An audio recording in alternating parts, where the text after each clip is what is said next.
America এবং ইসরায়েলের সম্মিলিত আক্রমণ যখন ইরানে শুরু হলো, তার একদিন পরে ইরানের 4.3 মাত্রার একটা ভূমিকম্প হলো।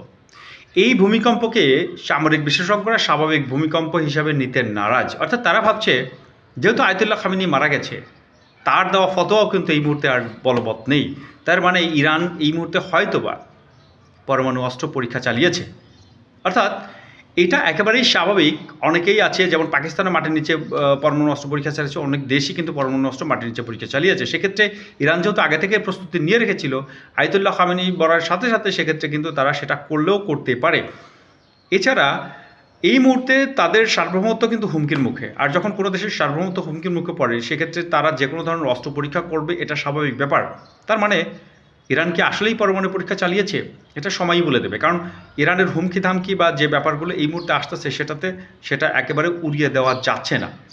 আমরা এটা ধারণা করতে পারি ইরান পরমাণু অস্ত্র পরীক্ষা চালিয়েছে। আর যদি সেটা হয়, সেটা ইসরায়েল বা আমেরিকার জন্য সবচেয়ে বেশি মরণ কামড় হবে এবং এদের জন্য হিতের বিপরীত হয়ে গেছে, এটা আমরা বিশ্বাস করি।